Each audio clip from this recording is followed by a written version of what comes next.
Hari ini kita akan membahas tentang sistem gerak pada manusia.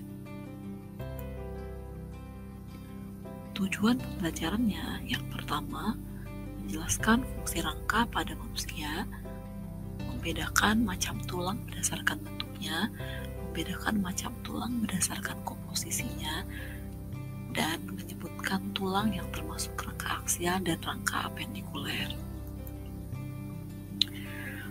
Untuk aspek intaknya, Ibu ambil dari surat Al-Mu'minun ayat 14 tentang penciptaan manusia, yang awalnya dari air mani, kemudian dijadikan segumpal darah, kemudian segumpal darah itu dijadikan segumpal daging, dan segumpal daging itu kami jadikan tulang belulang, lalu tulang belulang itu kami bungkus dengan daging, maka jadilah kita makhluk yang berbentuk lain, seperti halnya kita adanya. Dan sesungguhnya Maha Suci Allah, Maha Pencipta yang paling baik. Nah, di sini disampaikan tentang tulang dan juga tentang otot anak-anak. Otot itu adalah daging. Kita lanjutkan.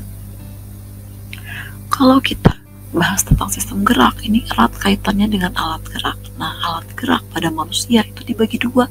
Ada alat gerak pasif dan alat gerak aktif. Alat gerak pasif itu adalah alat gerak yang digerakkan, jadi dia tidak dapat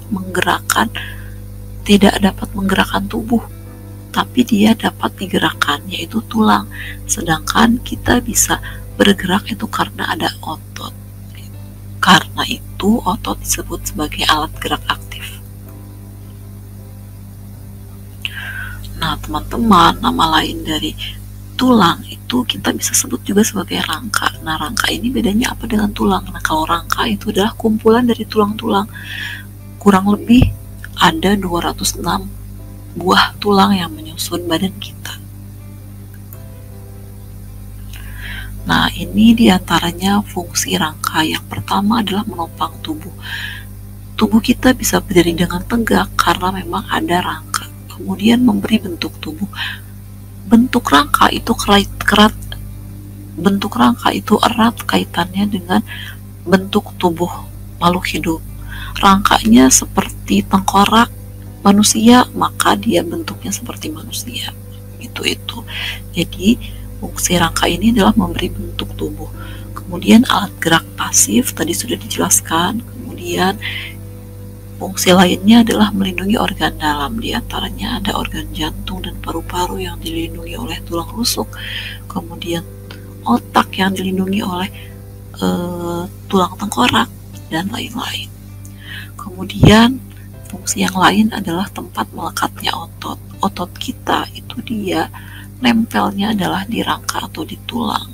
Kemudian tempat pembentukan sel-sel darah di bagian sumsum tulangnya. Kemudian yang terakhir adalah tempat disimpannya mineral-mineral dalam bentuk kalsium, fosfor, dan juga magnesium. Demikian fungsi dari rangka kita. Kita lanjutkan ke jenis rangka. Nah, rangka berdasarkan bentuknya dibedakan menjadi 3. Ada tulang pipa, tulang pipih, dan tulang pendek. Jadi ini kita lihat dari bentuknya. Kalau tulang pipa itu bentuknya silinder, kedua ujungnya ada bonggolnya. Jenis-jenis tulang paha, tulang pengumpil, tulang hasta, tulang kering, tulang selangka, itu termasuk tulang pipa.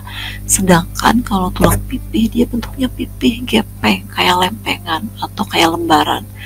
Contohnya tulang tengkorak, tulang belikat, tulang gelang bahu, ada juga tulang yang ada di gelang panggul, tulang duduk, tulang usus, dan juga tulang kemaluan. Kemudian yang terakhir adalah tulang pendek. Kalau tulang pendek itu bentuknya itu tidak beraturan. Contohnya adalah ruas-ruas tulang belakang, itu termasuk tulang pendek.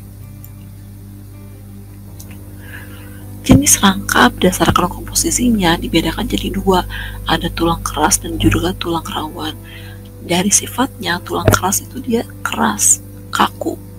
Dan zat penyusunnya itu terdiri dari tulang, sel-sel tulang keras atau disebutnya adalah osteosit.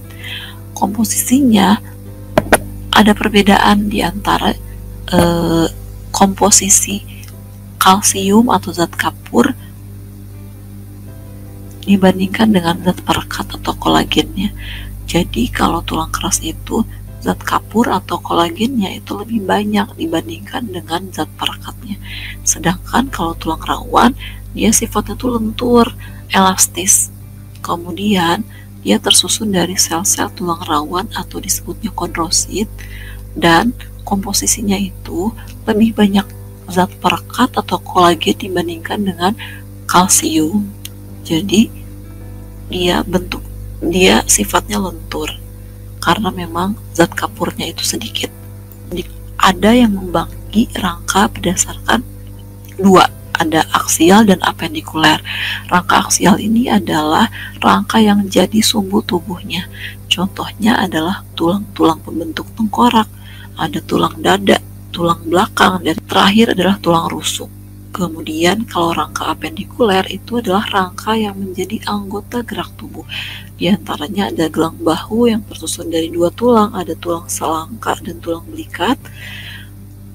Ada anggota gerak atas atau kita sebut sebagai tangan, gelang panggul yang terdiri dari 3 tulang, ada tulang usus, tulang duduk, dan tulang kemaluan, dan anggota gerak bawah yaitu kaki. Demikian yang bisa Ibu sampaikan terkait dengan rangka. Terima kasih untuk perhatiannya. Assalamualaikum warahmatullahi wabarakatuh.